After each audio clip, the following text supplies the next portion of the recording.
Welcome back, guys. In today's episode, I'm sharing 10 true disturbing stories about isolated cabins deep in the Appalachian woods. Stories that will make you think twice before ever staying in a cabin alone. But before we begin, please consider subscribing. And don't forget to like and share it with your friends. Let me know where you're watching from. Thank you all. Now, let's start. I was 27 when I agreed to look after the place. It belonged to a guy named Ernie, one of those older friends of my uncle's who always had a side project or a backup plan. He split his year between Michigan and this old hunting cabin tucked deep in the Appalachians, and apparently he'd had some trouble in the past with the water lines freezing and bursting while he was away. Said it cost him thousands once, and he wasn't going through that again. So now, every fall, he paid someone to house sit the place for a week or two while the weather started to turn. Keep an eye on things. Run the stove at night, make sure the pipes didn't blow. That was it. 10 days, $500 cash, groceries included. I didn't even think twice. I'd been sleeping on my cousin's couch in Roanoke for almost a month, picking up whatever work I could find. A few shifts, stocking shelves, a couple yard cleanup gigs. It wasn't steady, and it definitely wasn't enough to get my own place. So when my uncle called and asked if I was interested, I said yes before he even finished the sentence. Ernie met me in the parking lot of an old gas station at the edge of town. Didn't say much, just handed me a battered envelope with the key, a handwritten sheet of instructions, and told me I'd lose cell signal about halfway up the mountain. He wasn't wrong.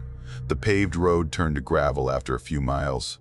Then gravel gave way to dirt, and eventually that just turned into a sort of uneven slope that looked more like erosion than anything intentionally made for cars. I had to stop twice to drag branches out of the way and once to make sure I hadn't missed a turn. The last stretch was just me hoping I didn't bottom out. By the time the cabin finally came into view, just barely visible between two crooked pine trees, it didn't even look like it belonged there anymore. Like the forest had tried to swallow it whole and just forgot. It was small.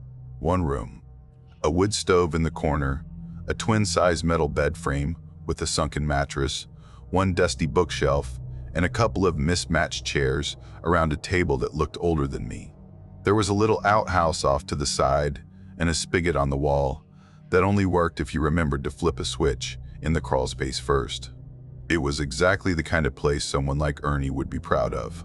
I unpacked the little bag I'd brought, found a can of chili in the cabinet, and ate it straight out of the can while my phone ticked down the last few percent of battery. No signal, like he said, and no outlets either. Just a couple gas lanterns and a flashlight with half a roll of duct tape around the handle. That first night was quiet. Second night too. I spent the days reading one of the old paperbacks from the shelf, some crime thriller with pages so yellow they practically fell apart in my hands. I walked the perimeter of the place a few times, mostly out of boredom, trying not to think too hard about how far I was from the nearest other person. But night 3, it was sometime after 3 in the morning when I woke up needing to pee. I didn't check the time, I just knew it was still dark, and I had that familiar half-asleep urgency that makes everything feel dreamlike and sluggish. I threw on my jacket, grabbed the lantern, and stepped outside. Right away, something felt off. The dirt in front of the steps looked torn up, like something heavy had been dragged across it. Not just scuffed, but torn. Deep grooves where grass used to be. I followed the marks with the lantern and spotted this thick, greasy-looking streak cutting through the dirt. It ran past the porch and toward the woods behind the outhouse. I crouched and touched it, still damp, not wet like water, more like oil or blood. I stood up fast and scanned the trees, every hair on my arm suddenly standing up. But there was nothing, no movement, no sound. Just me, the trees, and that smear in the dirt. I told myself it was probably an animal, a deer maybe, or a bear.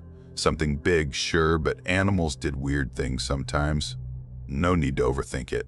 I did what I needed to do and went back inside, but I didn't fall back asleep. In the morning, I checked again.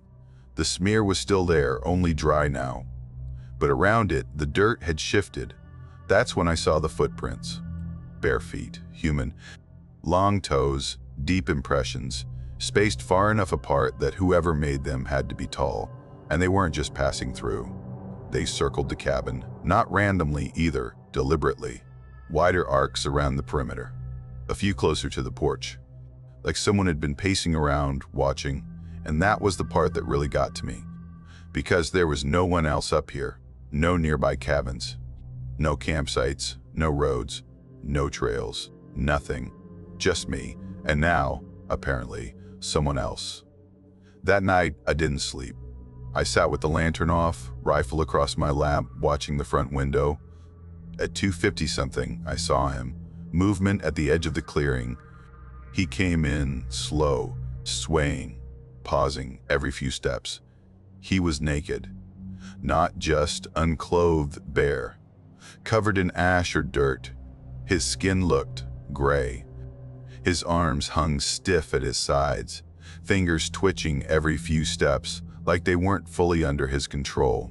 He walked right up to the porch, turned around, squatted, and just went right there. Not rushed, not secretive, like it was a normal thing he did every day. When he finished, he stood up, stretched his arms like he was greeting the sun, and wandered back into the woods without a sound. I didn't move, didn't breathe. When the sun came up, I went outside. There it was, fresh, still warm, exactly what it looked like. And for a second, I almost laughed. Not because it was funny, God, it wasn't, but because it just made no sense. Like my brain short-circuited trying to fit this into anything logical. I cleaned it up with a shovel I found in the shed, checked every lock, double-checked the windows, and loaded the rifle. The next night, he came again. Same time, same walk, same walk. This time, I opened the door before he reached the porch, rifle aimed low. Just to show I had it. He didn't react, didn't acknowledge me at all. Just crouched again. I shouted. He didn't flinch. I stepped off the porch. That got him. He stood up, fast, like too fast, and looked at me. His face was wrong, not disfigured, just off. Like someone had described a human face to him, and he tried his best to recreate it from memory. His mouth hung open slightly, like he'd forgotten how to close it. Eyes too wide, expression frozen. I raised the gun and told him to go. He didn't argue. He turned and bolted into the trees. And I mean bolted. Faster than I've ever seen a person move. I didn't sleep. Just sat by the window again, gun in my lap, heart doing its own drum solo. The next morning, I found more prints. Not just on the front steps this time around the whole cabin, circling it, and handprints on the wall near the kitchen window, flat against the glass, smudged with that same greasy stuff.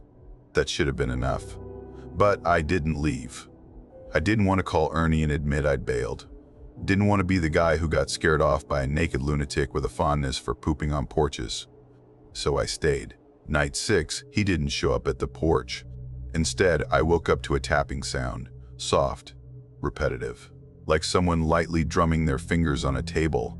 But it was coming from underneath me. I froze, listened. It was steady, deliberate. I grabbed the rifle and stepped outside. The sound stopped. I crouched, opened the crawl space door, and aimed the lantern inside. He was there, curled up, eyes wide open, one hand resting on the beams above him, just staring, like he'd been waiting. When I raised the gun, he didn't flinch. He just scuttled backwards, faster than I could react, and vanished into the woods. I fired once, didn't even try to aim. I didn't pack, didn't clean up. I grabbed my bag, got in the car, and didn't stop driving until my phone lit up with signal again. I didn't tell anyone, didn't return the key, just dropped it in Ernie's mailbox and left.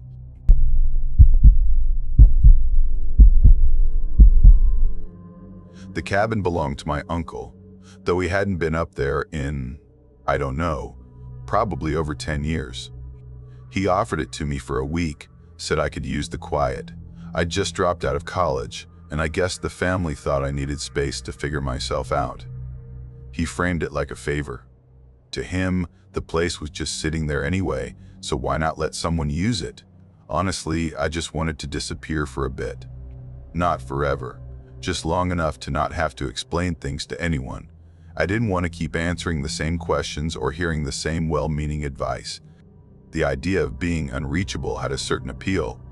The cabin sat deep in the Appalachian woods, tucked off a dirt road that barely showed up on GPS. It was one of those roads where you slow to a crawl and wince every time your tires hit another rut. Branches slapped the sides of my car most of the way in. At one point, I seriously thought I'd taken a wrong turn and ended up on a trail, not a road, but then I saw it. Same as I remembered. A squat, weather-beaten little place with a sagging front porch and cracked windows. The tin-roofed shed still sat off to the left, half sunken into the dirt like it was slowly giving up. That shed used to scare the hell out of me when I was a kid. I'd peer into it from a distance, always curious, never brave enough to go inside. The tools on the wall looked like torture devices to younger me. This time, though, it didn't feel scary, just quiet, like the whole place had been paused for years. I unloaded what little I'd brought, mostly canned food, a cot, a few paperbacks, and a backpack full of clothes. The inside of the cabin smelled dry and dusty, but not unpleasant, like old paper and wood smoke. There was no power, no plumbing, just a stove and a pump out back that wheezed cold water if you worked it hard enough. I set up my cot near the stove and stacked a few logs inside in case it got cold. Then I went out to the porch, sat on the creaky step, and just stared into the trees. It was unbelievably still. No hum of distant traffic. No voices. Just this wall of green pressing in from all sides. The first day was easy. I read, made a simple meal, walked the edge of the property. There's something about being completely alone that either soothes you or eats at you. That first day, it was soothing. I went to bed early that night. The cot wasn't comfortable, but it did the job. And with no screens or lights to distract me, I fell asleep fast. The next morning, though, was when the weirdness started. The shed door was open, not just cracked. Wide open, like someone had swung it all the way out and never bothered to close it, which was strange, because I definitely remembered shutting it. The lock had been stiff and loud, one of those old metal latches that squeals when you twist it. I remembered the sound. I walked over and stopped just short of the threshold. The inside looked wrong. Some of the tools were off the wall. Hammers, saws, and wrenches had been pulled down and laid out on the ground. But they weren't just tossed or dropped. They were arranged, laid in neat little piles like someone was sorting them. Hammers in one, wrenches in another, rusty blades in a third. It wasn't chaotic, it was careful. I stood there for a while, not stepping in, just watching, waiting for my brain to offer up a logical explanation. Best it could come up with, maybe an animal. But no animal I know can sort tools. Still, I tried to shrug it off. Maybe I misremembered. Maybe the wind caught the door. Maybe the tools fell, and I was just reading too much into it. That afternoon, I hiked the trail behind the cabin. It was mostly overgrown, but parts of it were still walkable. I didn't go far, just needed to shake off the strange feeling from the shed. When I got back, I noticed something immediately. The back window of the cabin was open. Not just a crack wide open, propped up with a stick like someone planned to come back through it. That stick wasn't there when I left. And then, inside, I could see through the glass. My cot had been moved. It was at least a foot closer to the stove. I hadn't moved it. I checked the front door, it was still locked. I circled the cabin, calling out. No answer. No tracks. No signs of entry. Nothing. Just the open window and the bed I hadn't touched, clearly dragged across the floor. That night, I didn't sleep well. Every creak of the wood set me on edge. I kept thinking I heard movement outside. A twig snapping here, a rustle there. Then, maybe around 3, I saw it, a glow through the trees.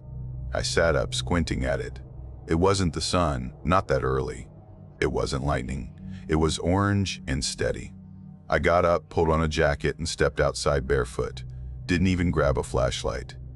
Just moved toward it without really thinking.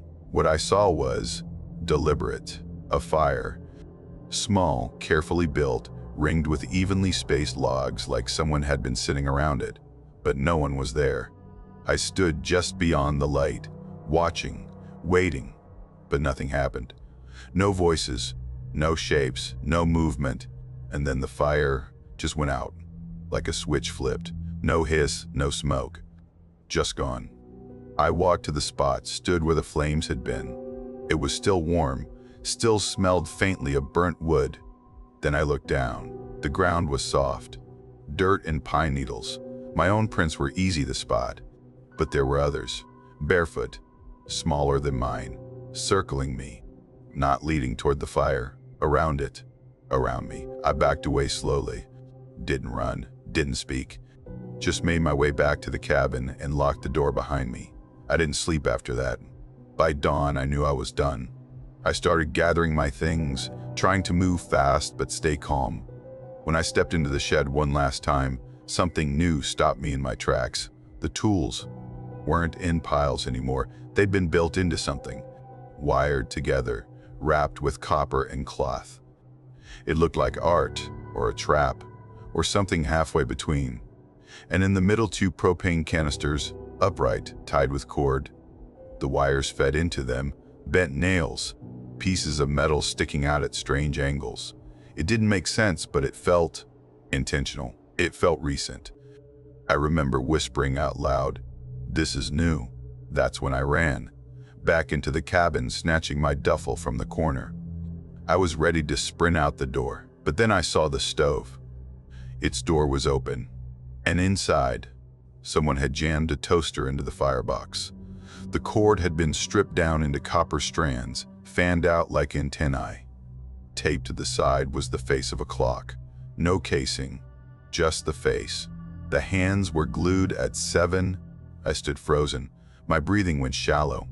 My whole body felt like it was shrinking. This wasn't just weird anymore. It wasn't scavenged junk or creepy decor. Someone had built that, and they built it inside the place I was sleeping. I dropped everything but my keys. I bolted out the front door. The shed had changed again. The tools, whatever they had been, were gone. Now they were laid flat in the dirt, not scattered, arranged into a human shape. Arms out, legs spread, rough head at the top, built from wrenches and a crushed tin can. And leading away from it, bare footprints again, not heading off in one direction, but looping around the cabin, across the porch, back into the trees. I didn't follow. I didn't try to understand it. I got in the car, started it without even buckling my seatbelt, and drove.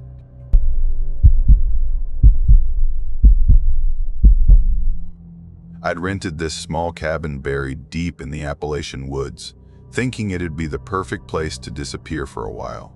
Work had been brutal, double shifts back to back, barely any time to breathe, let alone think. The listing promised silence, seclusion, and, best of all, no signal. That sounded exactly like what I needed. Getting there was half the journey. I had to park in a little gravel clearing off a winding road that didn't even have a proper name. From there, it was a steep, winding trail uphill, maybe 20-25 minutes if you were fast. The kind of path that makes your calves burn and your backpack feel twice as heavy by the time you reach the top. The cabin itself was what I'd expected, nothing fancy. A single open room that doubled as the living area and kitchen, a bedroom just big enough to hold a bed and a closet, and a narrow attic hatch I noticed above the kitchen sink. I didn't give that part much thought, probably just insulation space or storage for stuff the owners didn't want guests messing with. That first night, nothing weird happened. I made myself a simple dinner canned soup, some bread I'd brought along, read a bit by lantern light, and crashed early. I don't even remember turning over once. The kind of deep, heavy sleep you only get when your brain finally lets go of everything for a few hours. The second night was a whole different story. Just after 11, I know because I had looked at my watch while brushing my teeth. The entire cabin shook like something had slammed into it from above. Not just a thud. It was violent, chaotic, like someone was hurling furniture across the ceiling.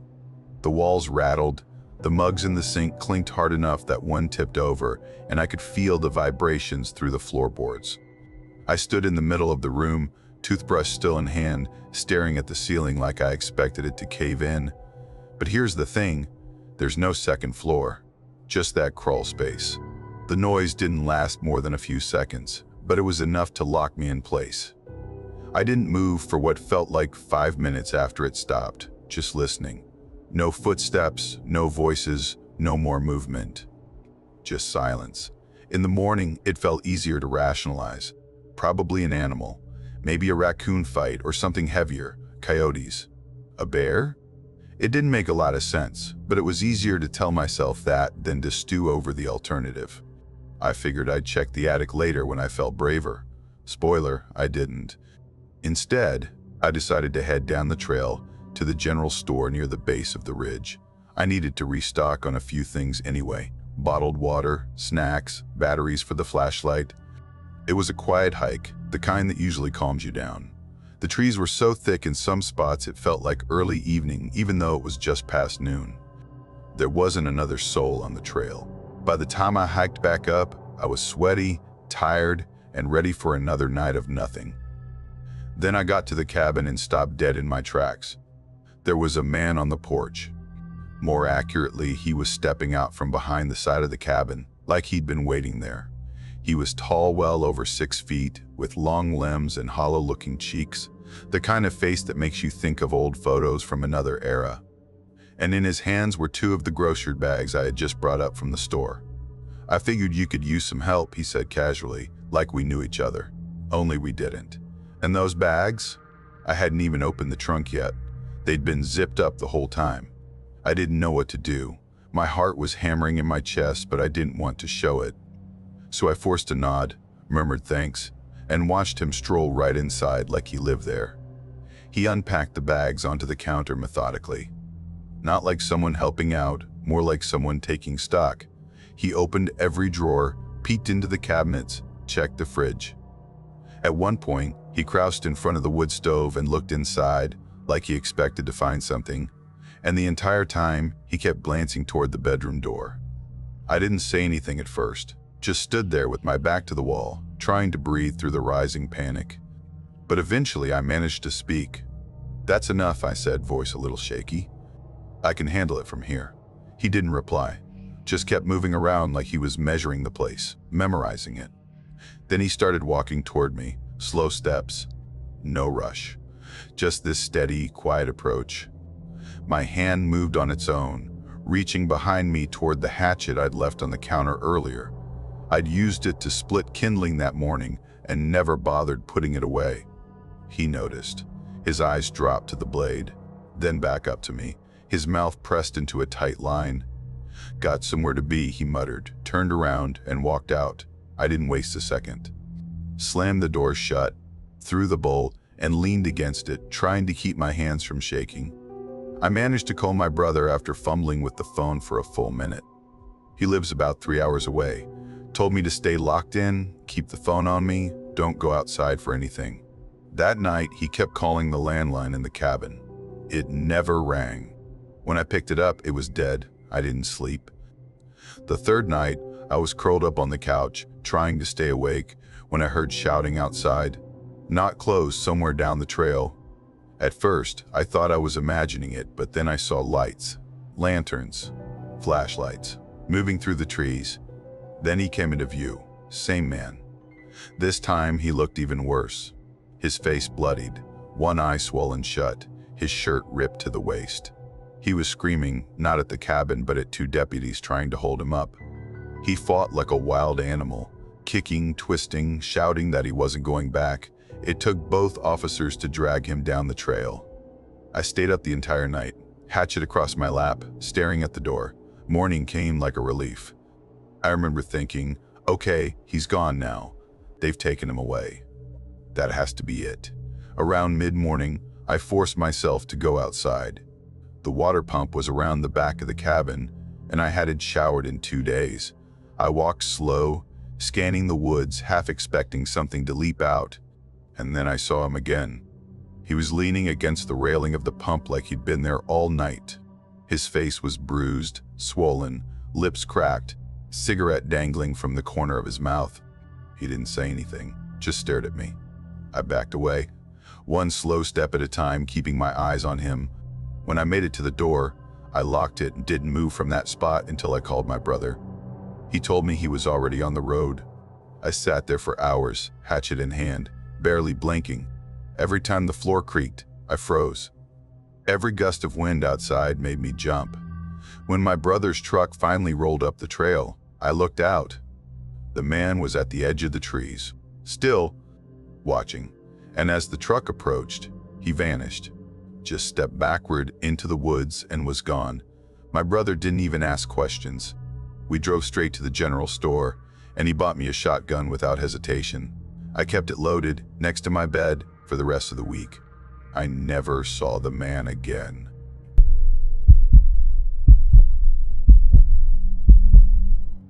A buddy of mine, Cal, offered me the use of his family's old cabin out in the hills near Black Hollow, up in the western Appalachians. He called it a total reset button, the kind of place with no reception, no traffic, no neighbors for miles. Just trees, silence, and time to think. Said his family had owned it for decades, but hadn't used it in years. He made it sound like a sacred spot, a little rough, but safe. A place you go when your brain's too loud, and mine was.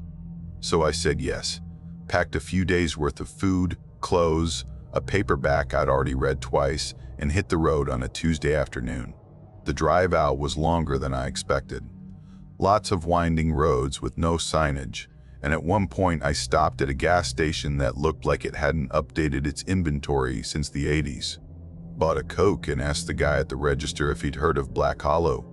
He just shook his head and said, "Ain't much up there." He wasn't wrong. Once the pavement ended, I crept along a gravel road that seemed to shrink with every mile. The trees got thicker. The air felt heavier. Eventually, the gravel gave out completely, and I parked beside a boulder that looked vaguely like a hunched old man. I hoisted my pack and followed a faint path through the undergrowth, hoping Cal hadn't been full of it. After about 20 minutes of trudging uphill, the trail curved around a mossy outcrop, and there it was, the cabin. Like something out of a forgotten postcard. Small, one room, wood-framed, tin-roofed, with a stone chimney on one side and a lopsided porch on the other.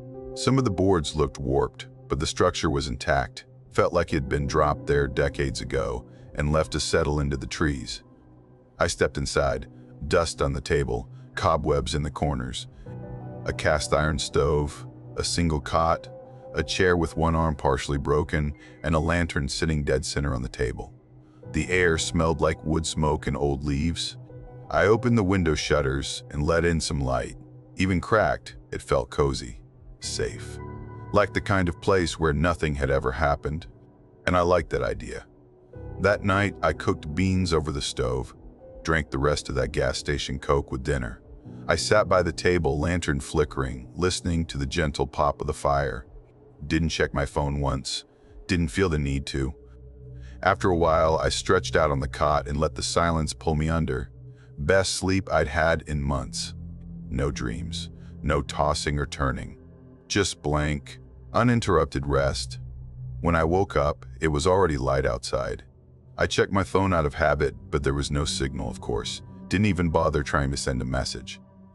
Instead, I made instant coffee on the stove and stepped out onto the porch. The clearing around the cabin was ringed with pines and low brush. Birdsong drifted in from somewhere I couldn't see. I sat on the top step and sipped from my mug, wondering if I could stretch this trip from 2 nights to maybe 3 or 4. The idea didn't seem crazy. The first weird thing happened when I went to fill a pot with rainwater. There was a big old barrel near the edge of the clearing. Metal, a little rusted, with a circular lid and a handle I'd used the night before without even thinking. But when I went back to it that morning, the handle was gone. Not bent or snapped, just gone. The lid was still in place, but smooth, like it had never had a handle at all. I ran my fingers over it. No rivet holes, no welding marks, nothing. Like it had always been a seamless disc of metal. For a second, I just stood there, frowning at it. Then I laughed a little, figured maybe I'd misremembered. Maybe the handle had been on the side, not the top. Maybe it had always been like this and I was just being weird. But that feeling stayed with me, like I'd caught something glitching out of the corner of my eye. Back inside, I saw the lantern burning, which made no sense. I knew I'd blown it out before bed, heard the little puff of the flame going out, saw the smoke curl up, but now it was just lit, flame steady, not even flickering. I walked over, leaned in close, then blew it out again, harder this time. Waited. Nothing happened. Fine. Weird, but maybe I'd imagined it. I told myself that a lot that day. Went for a hike after lunch. The ridge trail Cal told me about was easy to follow, just faint lines in the dirt and occasional notches cut into tree trunks. It looped around the back of the cabin and climbed uphill before circling back down. Took about 90 minutes. Enough to sweat, but not enough to get lost. Except when I came back to the clearing, I stopped dead in my tracks. The cabin was there. Same size, same color, same leaning porch. But it was facing the wrong way. The chimney that had leaned to the right now leaned left. The porch steps faced north instead of east. Even the little notch in the roof, the one I'd noticed while eating dinner, had flipped to the other side. It was my cabin, but rearranged, rotated. Like someone had taken it apart, spun it, and reassembled it exactly the same way, but not quite. And everything around it, my boots on the porch, my mug on the steps, was right where I left it, just mirrored. I stood at the edge of the clearing for what felt like forever. Then I walked up the steps and opened the door. The inside looked exactly the same. Same layout, same bag on the cot, same broken arm on the chair, except the lantern was burning again. I hadn't touched it, hadn't been near it. I didn't blow it out this time, didn't even look at it. Just turned around and stepped back outside. I walked the entire perimeter of the clearing, slowly, looking for tracks, drag marks, a prank, maybe, anything. But the ground was untouched, no footprints, no scrape lines, just pine needles and dirt. That night, I stayed inside. Didn't feel like going for a walk, didn't feel like reading either. I sat on the cot listening. Every so often I'd hear soft creaks, not sharp ones like a door, more like weight shifting on wood, like someone adjusting their footing or taking a single, cautious step. I stared at the stove, then at the walls, then at the floor under the cot, wondering if I was hearing my own heartbeat. Eventually, I must have passed out again. I don't remember closing my eyes, just waking up to gray morning light leaking through the slats, and realizing the cot was in a different place. It had been moved to the opposite wall, perfectly aligned, parallel to the door. My bag sat beside the stove now, half open, and inside, things weren't how I'd left them. Clothes wadded up inside my boots, a granola bar unwrapped and then rewrapped in a scrap of cloth, matches inside a sock, and a roll of twine I definitely didn't bring. Rough twine, old-looking, tied in loops. My hands were shaking by the time I zipped the bag shut again. I said, "Hello," just to say it. The word sounded ridiculous in that space, but I couldn't help it. The air felt occupied, like I wasn't alone. I stayed in the cabin all day, didn't eat much, didn't sleep, sat on the porch for a bit but didn't go far. Every time I thought about leaving, something pulled me back. Like I needed one more piece of proof. One more reason. It came that evening. I fell asleep in the chair beside the cot, maybe for 20 minutes, maybe longer. When I opened my eyes, something had changed. There was a second cot, identical to mine. Same blanket, same dented frame, tucked against the wall beside the first. Its pillow was pressed down, like someone had just gotten up. The sight of it made me go still, completely still. Like even blinking too hard might wake something. I didn't think. I didn't plan. I just stood up, grabbed my bag, stepped into my boots without tying them, and walked out the door. Didn't look behind me, didn't close the door, didn't check if the lantern was lit again. I just walked. The trail back clawed at me. Branches caught my sleeves, roots tried to trip me, shadows leaned too long, but I kept walking. Didn't stop until I saw the shape of my car. I slid into the seat and started the engine before the door was shut. Didn't breathe until I was 10 miles out, heading down toward the first hint of civilization. Pulled into a motel just outside of Ashwood, paid cash. Slept with the lights on and a chair braced under the doorknob. The next morning I left without checking out. Blocked Cal's number for a week. When I finally unblocked him, I had a message waiting. Hope the cabin helped. You stay the whole time? I stared at it for a while. Then typed back, only stayed one night, not really my thing. He sent a thumbs up emoji.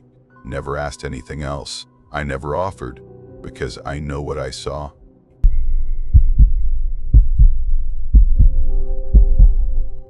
My uncle had this friend, Gary, who owned a little cabin buried deep in the Appalachian woods. One of those places people inherit or build when they're young and idealistic, then gradually forget about as life gets louder. Gary hadn't used the cabin in years. No Wi-Fi, no running water, barely a signal on a good day. But when I mentioned I wanted to disappear for a bit after finals, just get off the grid and let my brain stop spinning, my uncle said, you can use Gary's place. Free sounded pretty good to me. I couldn't afford a trip, not even a cheap one. So I said yes. The drive was long and winding. Last 2 hours were just back roads and gravel until even those gave up and I was crawling along a single dirt track, barely wide enough for my car. The GPS gave out somewhere around a defunct fire tower, and after that, it was just handwritten directions and landmarks like turn left at the rusted tractor and follow the road until the fence turns to wire. The cabin itself looked like it had been dropped there decades ago and politely left alone. Surrounded by a wall of pine trees so thick it felt like standing inside a green tunnel. No neighbors, no mailbox, no porch light, just an old metal lamp hanging by a nail. There was a small generator out back that powered the basics. Heat came from a wood stove, which I fed with chopped logs Gary had stockpiled in a lean-to. I brought groceries, books, and a couple of old DVDs, even though the TV looked too old to bother. The first night, I lit the lantern, made some pasta, and curled up under 2 thick blankets in the loft. It was silent. Not city silent, real silent. No buzz from streetlights. No hum from appliances. Just the occasional creak of wood settling and branches brushing against the roof. It was kind of amazing. The second day I explored the woods behind the cabin. Not far, just enough to stretch my legs and convince myself I was being outdoorsy. I found the remnants of what looked like an old fire pit and a rope swing tied to a tree that had snapped and fallen sometime in the last decade. There were no trails, just trees and snow and this dense, echoey quiet that started to feel like company. By the third night, I realized I'd miscalculated with my food. I'd brought what I thought was enough: cans, rice, oatmeal, snacks. But apparently, stress eating was a real thing because the shelves were looking pretty bleak. There was just no way I was making it to the end of the week without restocking. Problem was, the roads were icy, the sun had already dipped behind the ridge, and I really didn't want to test my luck navigating switchbacks in the dark. I was poking around the drawers looking for matches when I found it. A takeout menu. Thin, laminated, tucked between a local hiking map and a guide to edible plants. It was from a pizza place called Red Pine Grill, claiming they delivered anywhere in the Ridge region. That was all it said. We deliver cabin side. I laughed at it. No way they'd come this far. Still, my stomach was making decisions now, so I called. The guy who picked up sounded distracted. Muffled voices in the background, some static, like maybe he was at the edge of service. I gave the location slowly, twice. He repeated it back, then said, "That's way out there." There was a pause. Not the kind that means he's figuring something out, more like the kind where he's waiting for me to fill the silence. I said I'd tip well, said I really appreciated it. He said sure, and I gave him the order, just a sandwich, fries, and a soda. I hung up, not totally convinced it would show up. Almost an hour later, I heard tires crunching up the frozen dirt. Headlights slid through the trees, making long shadows twitch across the windows. It was weird how loud it sounded, that engine grinding up the incline. Like the trees were funneling the noise right into the cabin. The car stopped about 10 feet from the porch. Black sedan, idling. The driver didn't honk or flash the lights or even get out, He just stood there on the far side of the car, like he was waiting. So I pulled on my coat, grabbed the cash I'd already counted out, and stepped outside. The cold bit hard, sharp air and frozen earth. He didn't move as I approached. Just stood there, hood pulled tight, hands in his jacket. He looked young, maybe 22, 23, but there was something about him that didn't match his age. Not tired exactly, just blank, like he wasn't fully in the moment. I said, "Hey," held out the money. He handed me the bag without a word, but then he asked, "How long you staying up here?" Just like that. No small talk, no smile. His voice was flat but not unfriendly, just curious in a way that made my stomach twist. I muttered, "Couple more days," and tried to move things along. Then he said, "Not many people come up here alone." And he smiled. Only his mouth moved, his eyes didn't. I thanked him, backed toward the steps, and got inside fast. Locked the door, bolted it, even slid the chain across. I tried to shake it off. Told myself he was just awkward. People in remote areas weren't always chatty the same way. That was when my phone buzzed. One new message. No name, just a number. It read, "Cabin's nice. You look good up here." I remember sitting there holding the food and staring at the screen. My chest got tight. The number matched the one I'd called for the order. I hadn't said anything about the cabin, never described the porch, the loft, the fact that I was alone. He knew. I turned off the stove, didn't eat a bite. I kept all the lights on and sat near the fire, back against the wall, phone in one hand and a kitchen knife in the other. I didn't call anyone. Didn't know what to say. Just sat there, waiting for another noise outside. There wasn't one. Somehow, that made it worse. The silence felt like it was holding its breath with me. I barely slept. Every time I closed my eyes, I'd jerk awake thinking I heard footsteps in the snow. By morning, I was wrecked. I called my uncle, tried to sound casual about it, but my voice cracked halfway through the story. He didn't waste time. Said to call the sheriff, so I did.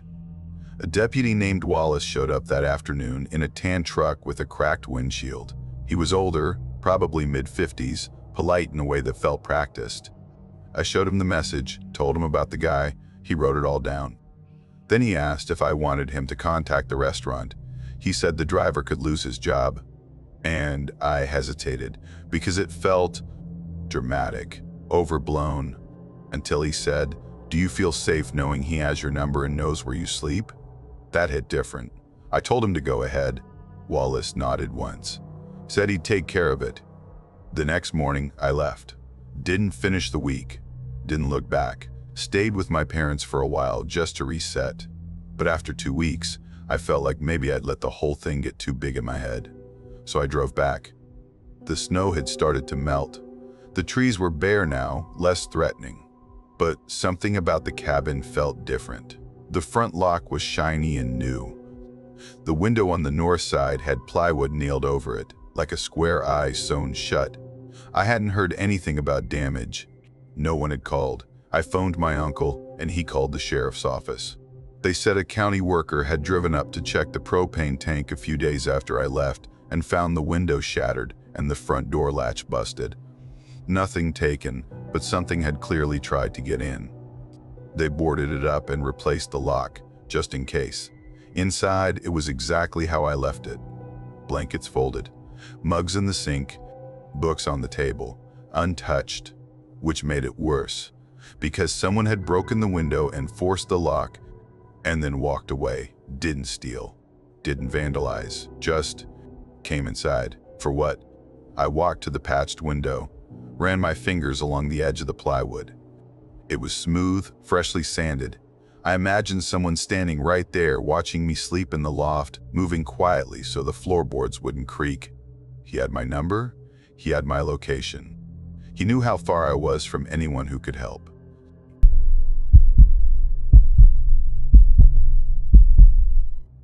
A couple my parents knew.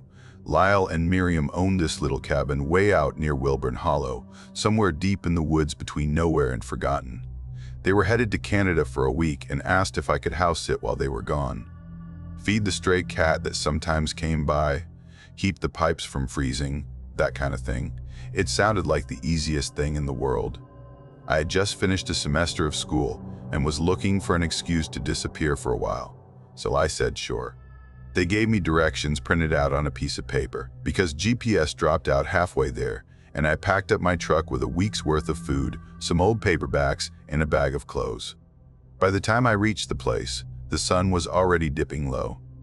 The road twisted for miles through thick woods, no street signs, no cell service, just dirt, trees, and that weird silence that creeps in when you're too far from people.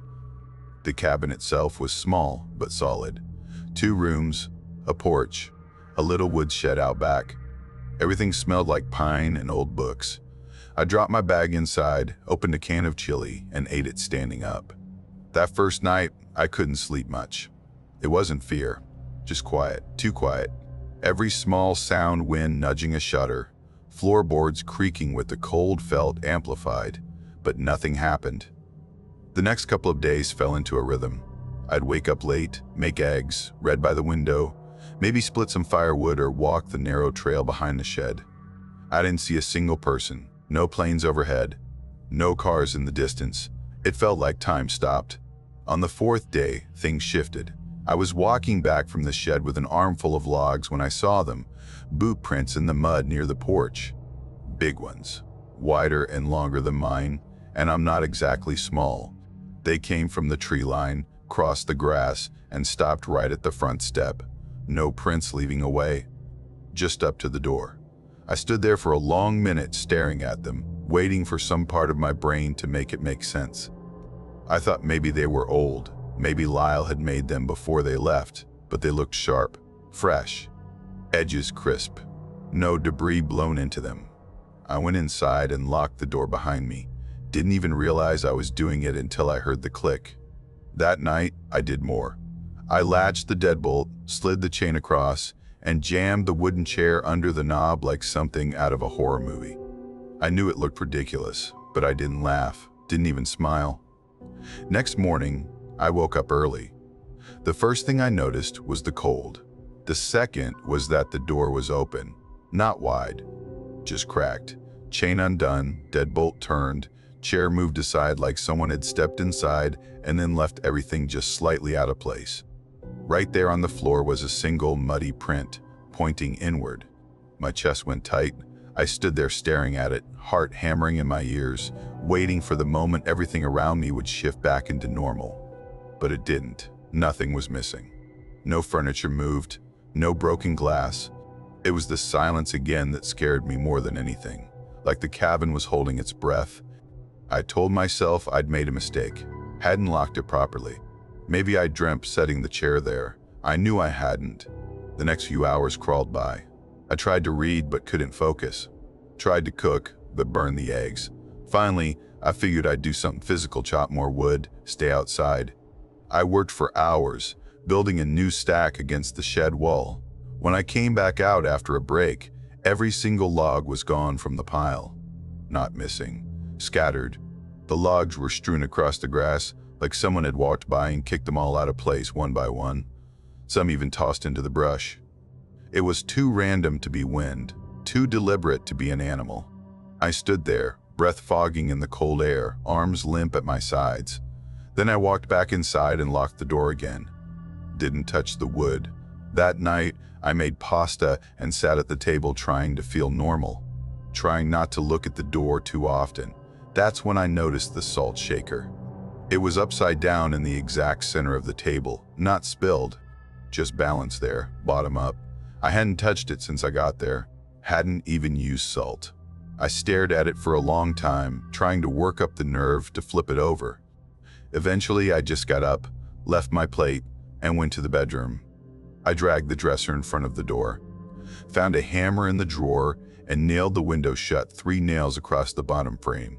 I checked them twice. That night, I didn't sleep, just lay there with my eyes open watching the ceiling. At some point, I must have drifted off. When I woke up, sunlight was leaking in through the nailed window. The dresser hadn't moved, but the nails, gone. All 3 were sitting on the nightstand in a neat little line. I didn't scream, didn't run. I just sat up slowly and looked at them, not touching anything. Something about how carefully they were arranged felt worse than anything else so far. I didn't wait for coffee, didn't make breakfast. I packed everything I could in less than 10 minutes and got in the truck. Didn't even change clothes. I just wanted out. The road back was steep and slippery. About 2 miles in, the truck's tires spun out in the mud. I tried rocking it, easing forward, giving it gas. Nothing. It wouldn't budge. Eventually, I backed all the way down and returned to the cabin. It was almost dark again. I told myself I'd try hiking out in the morning. Just survive one more night. I lit the lantern in the living room and sat on the couch with the shotgun nearby. It wasn't loaded. I didn't have shells, but just having it there made me feel better. I stared at the door, willing it to stay closed. Everything in the room felt too quiet again. Time moved weird. Every creak made my skin prickle. At one point, I turned to glance at the window and I saw something in the reflection. Just a blur of movement behind me. I whipped around. Nothing. No one there. But when I turned back, the door was wide open. The chain, the bolt, all of it, undone. I had just checked it not 10 minutes earlier. I didn't think. I grabbed my coat and bolted. Ran through the yard into the woods, branches tearing at my sleeves, roots grabbing at my shoes. I didn't stop until I couldn't see the cabin anymore. Eventually, I dropped behind a fallen tree and crouched low, trying to quiet my breathing. From where I hid, I could still see the faint glow of the lantern through the trees. And then, I saw someone, a figure in the doorway, tall, still, just standing there, facing the forest, not moving. I stayed hidden, didn't blink. Eventually, the figure stepped backward into the cabin and disappeared. I waited longer. Then I started moving again, slowly, taking the long way through the woods back toward the road. I didn't care about the truck, didn't even glance at it. I just kept walking, no flashlight, no trail, just trees and cold air and the rising panic that I was walking in circles. But I didn't stop. Hours passed. At one point, I tripped and hit my knee on a root. Didn't matter. I got back up and kept moving. Right before dawn, the trees thinned. I stumbled onto pavement. Just ahead, a gas station sat at the edge of the road, lights buzzing. I walked in, muddy and shaking, and asked to use the phone. I called Lyle and told him I wasn't going back. He didn't ask many questions, and I never heard from him again.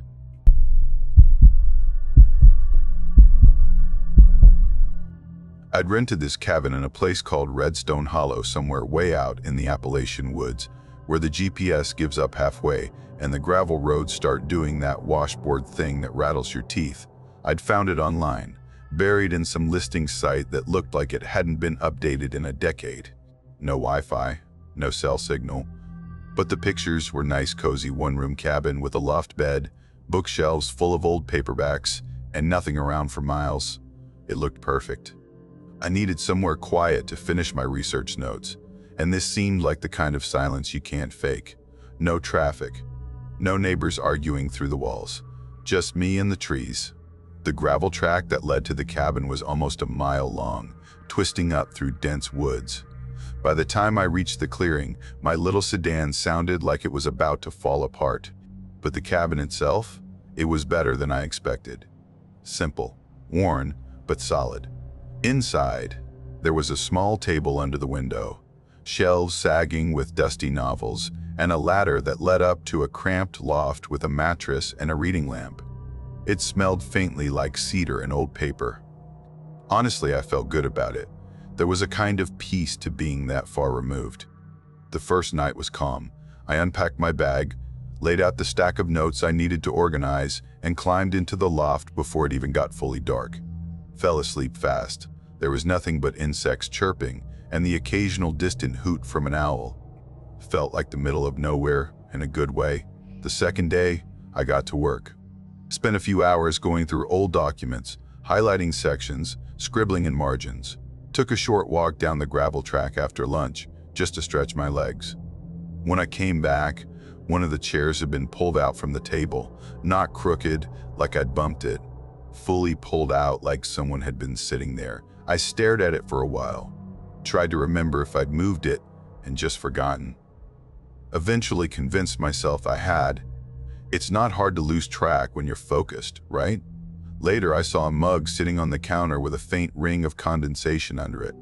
Not the one I'd used, and I hadn't rinsed anything out since breakfast. Still, I let it go. I figured maybe I'd used it and forgotten. Brain cluttered with too many notes and too little sleep. Before heading out again that evening, I locked the door, old school latch, heavy metal. Made a loud, solid clunk when it clicked shut. I even tugged on it twice to be sure. Didn't want any raccoons or nosy deer wandering in while I was gone. The next morning, everything shifted. I woke up in the loft and looked down at the floor, and there they were, muddy boot prints. They started at the door, traveled straight across the cabin, right through the kitchen, and stopped at the base of the ladder. Just ended there. My boots were still lined up by the door. Dry, clean, untouched. These prints weren't mine. Bigger, wider tread, deeper impressions, like someone heavier had walked through wet soil and hadn't bothered to wipe their feet. I sat up and just stared for a minute, hoping they'd vanish if I blinked enough. But no, they were real. They were real. I climbed down slowly and started checking every inch of the place. Opened the closet, pulled the mattress off the loft, even slid the bookshelf a few inches away from the wall. Nothing, no one hiding, and no signs of forced entry. The prints stopped right at the ladder and went nowhere else. No smudges on the wood above. No scuffs. Nothing. I should have packed up right then and there, but I didn't. I told myself maybe there was a caretaker I hadn't been told about. Maybe someone had a key and checked in without meaning to scare me. It didn't make sense, but it was better than the other possibility. That night, I barricaded the door, dragged the dresser in front of it, heavy little thing that scraped loudly across the floor, wedged a chair under the handle, angled it so any pressure would knock it loose. Then I climbed into the loft with a flashlight and a metal thermos in case I needed a weapon. Laid there, staring at the ceiling, listening to every tick and groan from the old wood. Around midnight, I heard it, the dresser, sliding, very slowly, like someone didn't want to wake me but didn't care enough to stop. Then a soft screech as the chair legs dragged across the floor, and then silence. No footsteps, no voices, just this awful stillness that felt thicker than the air should have been. I couldn't move, didn't even blink. I stayed there until the first gray light filtered through the window. When I finally got the nerve to climb down, everything was back to normal. The dresser was against the wall, chair tucked neatly under the table. No footprints, no mud, no evidence of anything. I checked the lock, still engaged. No scratches, no signs it had been forced. But I knew what I'd heard. I wanted to leave. But I checked the gas gauge and realized I probably wouldn't make it to the nearest station. The road back was rough gravel, hills, curves. I needed at least a quarter tank to get out without risking getting stuck halfway. I told myself I'd stay one last night, then leave at dawn. Packed my stuff. Everything went by the door bag, notes, extra clothes. I even put my boots right next to them, ready to slip on fast, just in case. The rest of that day, I barely moved. I ate half a granola bar, sat at the table with the flashlight in front of me, jumped every time a branch tapped the window or a bird rustled the leaves. As the sun dropped, I climbed back into the loft and positioned myself facing the ladder, flashlight in hand. Didn't even bother lying down. Just sat there, knees tucked to my chest, eyes locked on the rungs. Sometime after midnight, I heard it. The ladder creaked. One rung, then another. Slow, like someone testing their weight as they climbed, trying not to make a sound, but failing just a little. I didn't turn on the light, not yet. I held it steady, waited. The sound stopped, but I could feel it. The weight on the boards, the subtle shift of the wood, pressure like something had stepped up into the loft right next to me. Then, a breath, not mine, warm and slow, right above my face. That's when I snapped on the flashlight. Nothing. No one. No one. The loft was empty, ladder bare. But when I glanced toward the door, my stuff was gone, all of it. Bag, clothes, notes, boots, everything, gone like it had never been there. I didn't think, didn't check anything else, just scrambled down the ladder, threw open the door, and bolted into the woods. The flashlight bounced wildly in my hand. Branches clawed at my arms. My legs felt like they weighed 100 pounds, but I didn't stop. Ran blind down that gravel path until my lungs gave out and my knees buckled. Eventually, I saw the orange glow of the Monroe fuel stop blinking through the trees like a lighthouse. I collapsed on the pavement beside the pumps. Stayed there until sunrise. Didn't speak to anyone. Didn't explain. I drove off just after dawn, still shaking. I never went back for my stuff. Never replied to the emails from the cabin owner.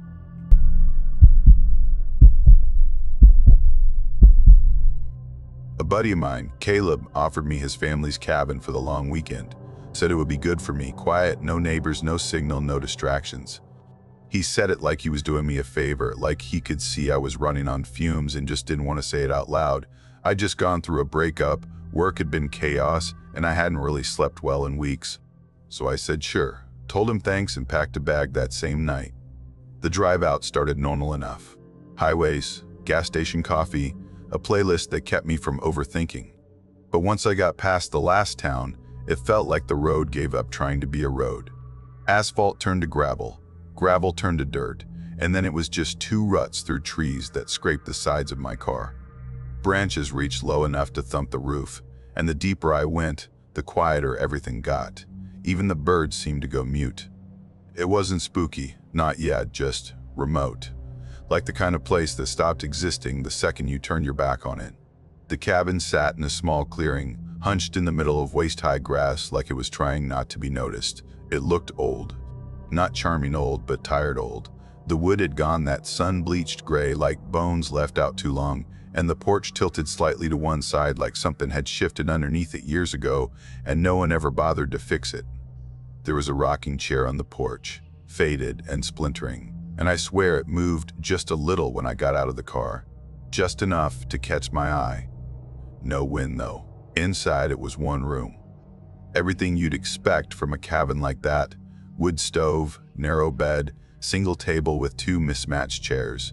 It smelled like dry wood and old smoke, the kind that clings to things years after the fire's gone out. I unpacked my bag, lit one of the oil lamps from the shelf, and tried to settle in. First night was quiet.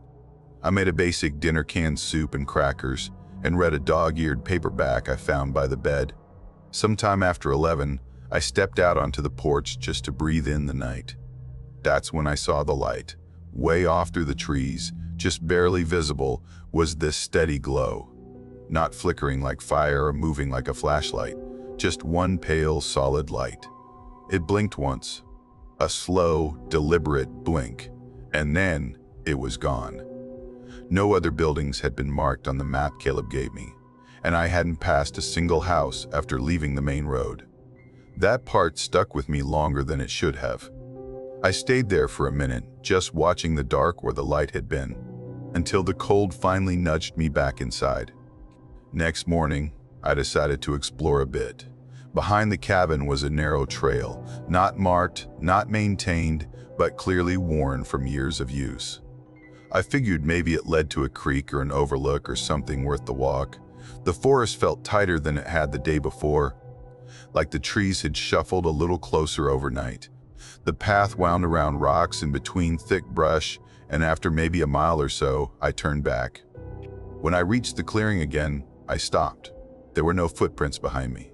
The ones I'd left that morning deep from the soft mud were gone, erased. But that wasn't the worst part. Around the cabin were other prints. Bare feet, dozens of them, overlapping and circling the building in a loose ring. They were bigger than mine, and the toes were long spread wide like someone trying to feel the ground with every step. Some were close enough to touch the wall. I crouched down and laid my palm beside one. The print dwarfed it. It didn't look human exactly, but it didn't look animal either. I told myself someone had been up here, maybe messing around, maybe just hiking through. but the trail was overgrown. There hadn't been any signs of recent use. Still, I cleaned up the prints best I could, swept at the mud with a stick, smoothed it over, and went back inside. That night, I sat at the table writing, mostly just trying to get the thoughts out of my head and onto paper. Sometimes that helps.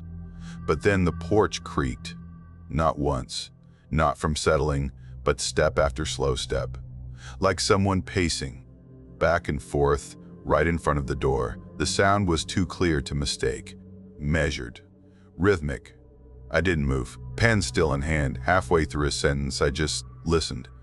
Eventually, I stood up and walked to the window, carefully.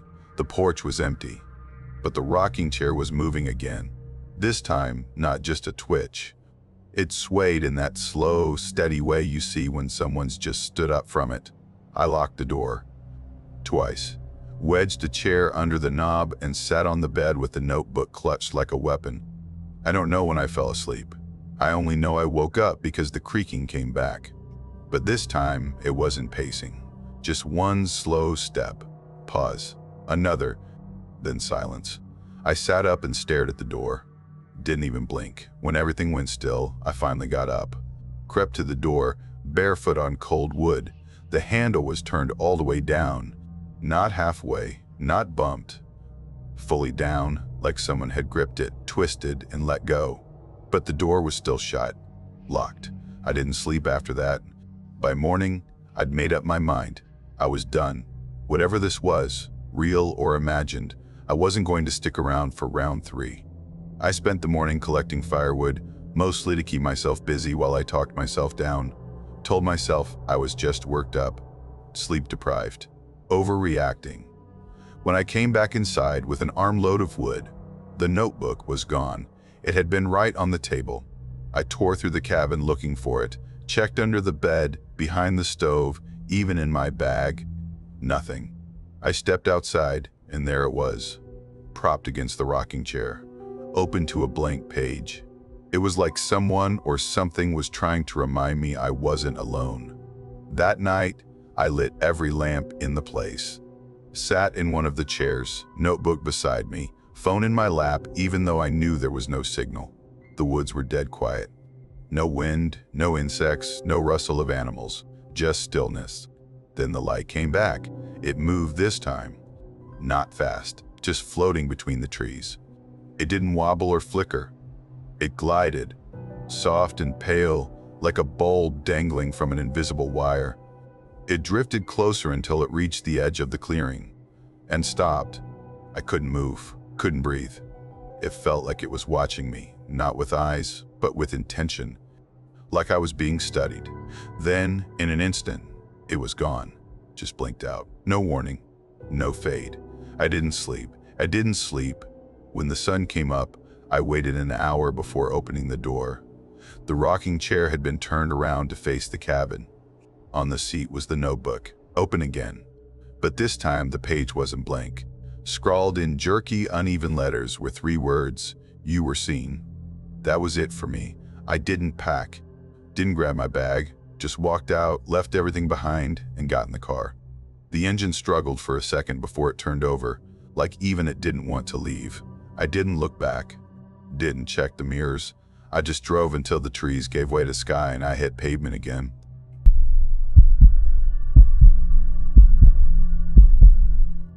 I booked this cabin way out in the Appalachian woods for a week.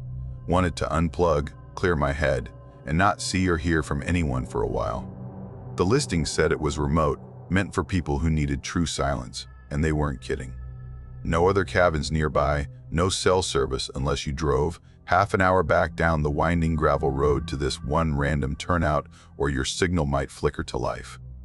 The place looked like it hadn't changed since the early 80s. 1 story, 2 small bedrooms, wood-paneled walls, and a creaky front porch with a view of a clearing that faded into thick woods. Inside, there was a fireplace made of old fieldstone, probably original to the cabin, and a rotary phone mounted on the wall in the kitchen. It looked more decorative than functional, but apparently it worked, connected to a landline that the owner said was for emergencies only. The furniture was all worn in but clean. Plaid cushions, saggy armchairs, a pine dining table with scratches down the middle, like someone had used it for wood carving practice. It felt lived in, but in a cozy way. The first couple of nights were honestly perfect. I read a lot, actual paper books, not my tablet. I made simple food, hiked a few ridge trails that looped around behind the cabin and gave me these amazing views of the valley. At night, I fell asleep early, totally wiped out from walking and breathing real air all day. It was exactly what I needed. No buzzing notifications, no emails, no voices except birds and the occasional squirrel skittering across the roof. I didn't even miss music. The quiet felt cleaner than anything I'd had in years. Then night 3 happened. I was heating water for tea on the old stovetop, one of those coil burners that takes forever to boil, and I froze. It was faint at first, like a far-off echo.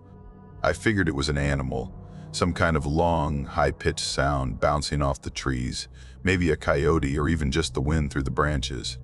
But after a few seconds, I realized it wasn't just a weird sound. It was talking. Real voices, just muffled by distance and trees.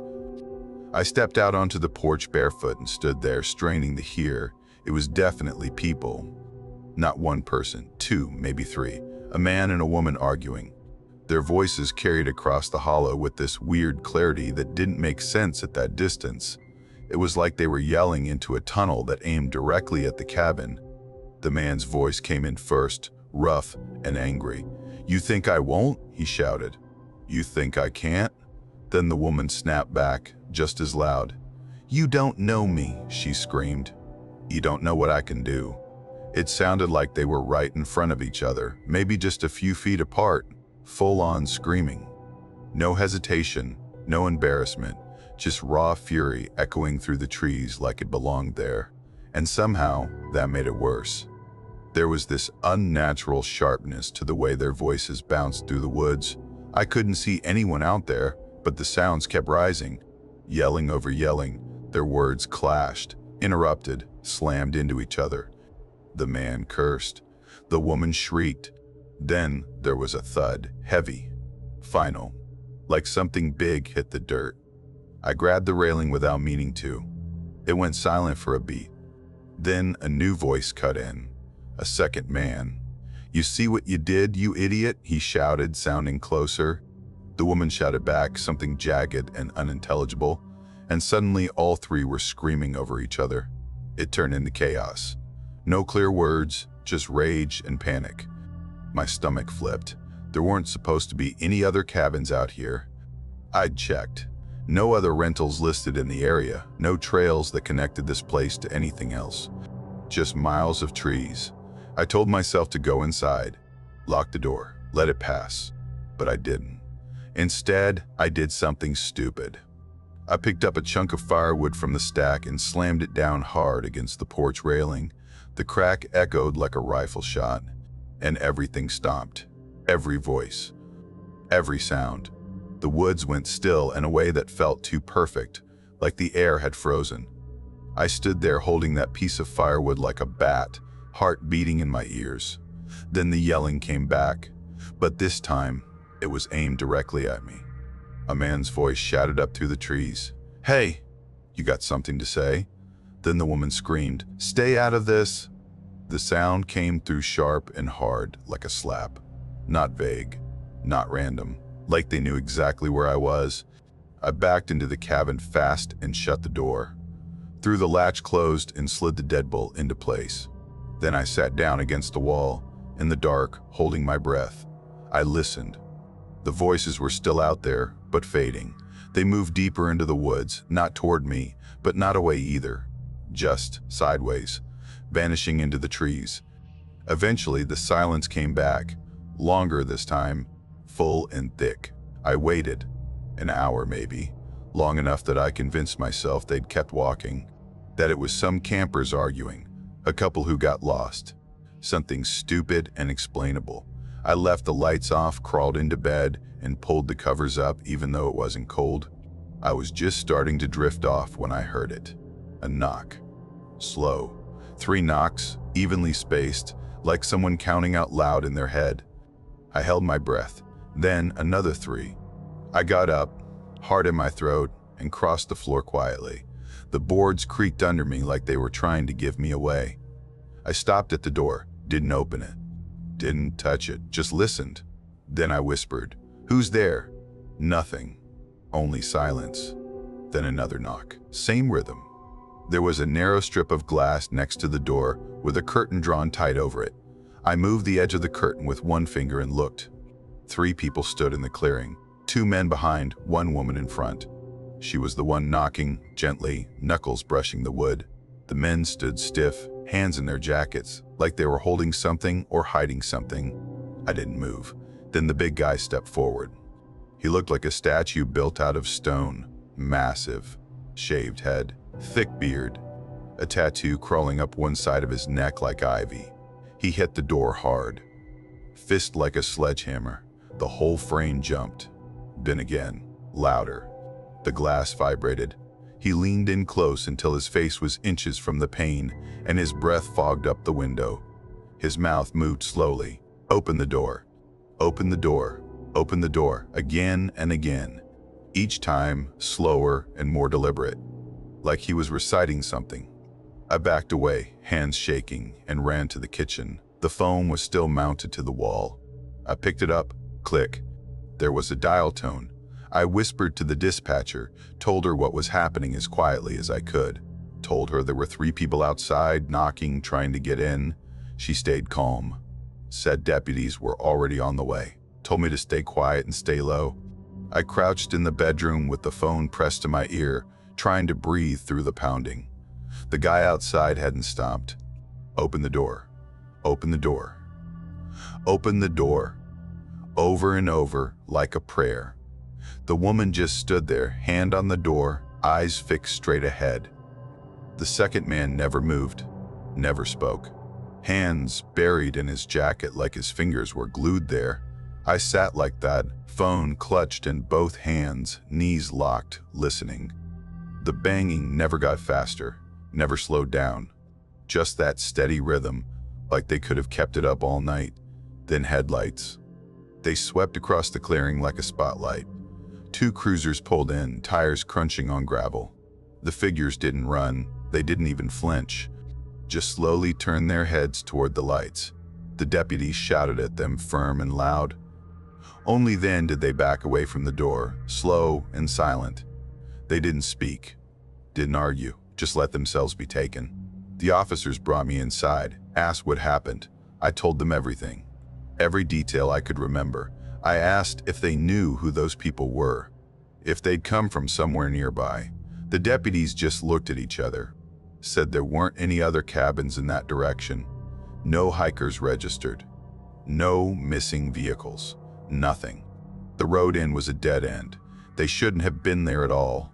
I stayed the rest of the week inside, didn't hike, didn't go near the tree line. I barely slept. Every time the wind blew, I thought I'd hear that knock again. That steady rhythm, that voice. Open the door. When my last morning came, I left before the sun was up, locked the place behind me and slid the key under the mat without looking back.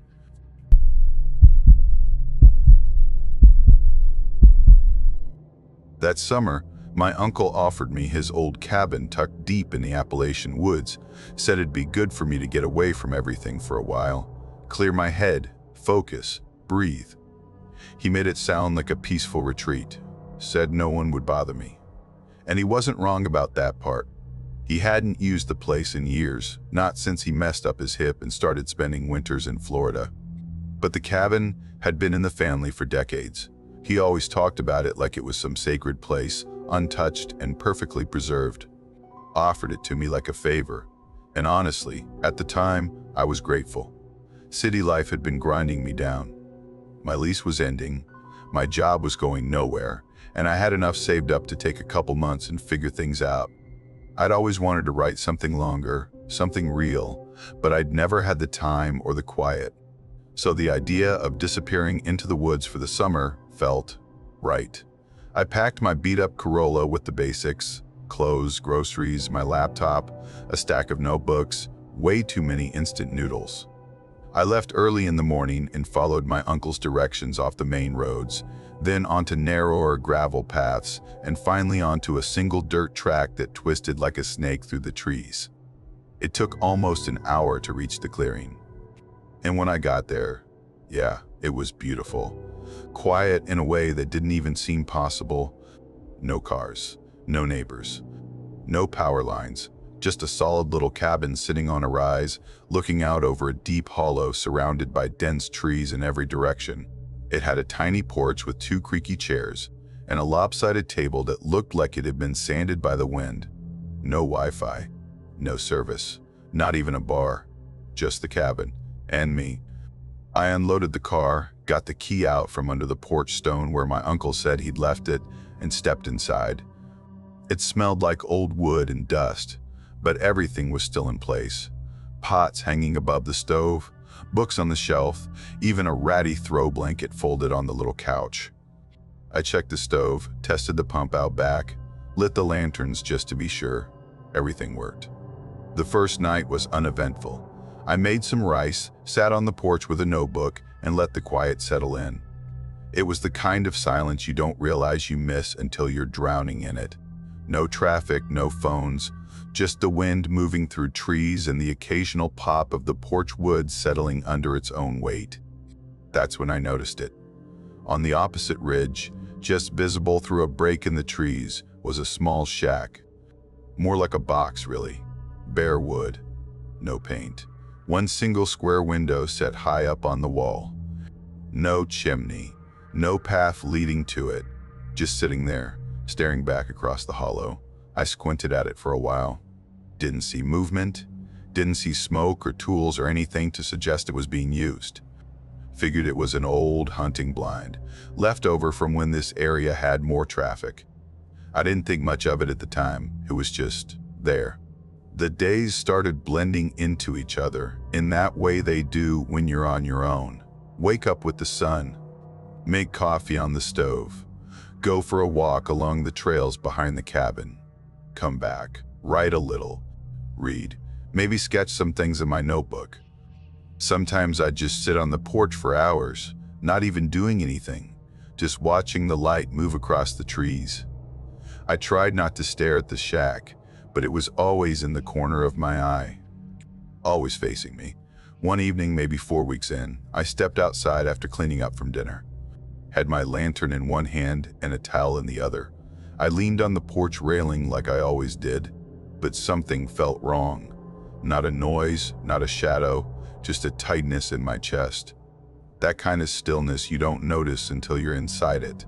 I looked up at the ridge, and there was someone in the shack window. Not moving, not waving, just standing. A solid figure, dead center in the frame, backlit just enough by the dusk sky that I could make out the outline. Shoulders, arms, head. I didn't move. Just stood there, holding the lantern like an idiot. The blinds inside the shack swayed slightly, like someone had brushed past them, and the figure was gone. I waited a while, heart pounding, trying to rationalize it. Maybe a hiker found shelter. Maybe a trick of the light. Maybe I was just tired. Eventually, I went back inside and locked the door. All the bolts, even the porch one, didn't sleep that night. Every creak and pop of the cabin made me flinch. By morning, it all felt far away again. And that was the pattern. I'd convinced myself it was nothing. Then something else would happen to bring it all back. A few days later, I thought I saw movement in the window again, but when I looked directly, it was empty. Then, 2 weeks later, something changed. I'd hiked most of the day and got back right before sundown. The air was warm, and I decided, against my better judgment, to sit on the porch again. I brought out my notebook and a glass of cheap whiskey and let myself relax. That's when I noticed it. A faint flicker in the shack's window. At first, it looked like a bulb trying to come to life, a soft blink of yellowish light, but it kept blinking. Steady, on, off, on, off. Like Morse code, like a signal. I stood up, slowly, my notebook slipping off the table. The blinking stopped, and then the light stayed on. A man appeared in the window, pressed up close to the glass, palms flat, head tilted, just staring. I froze. He raised one arm and started to wave.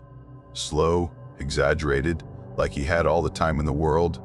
I looked behind me, half expecting someone to be on the porch with me. There was no one. When I turned back, the waving stopped. His hand dropped. Then he pointed. Straight at me. No hesitation. Just that. And for reasons I still can't explain, I lifted my own hand.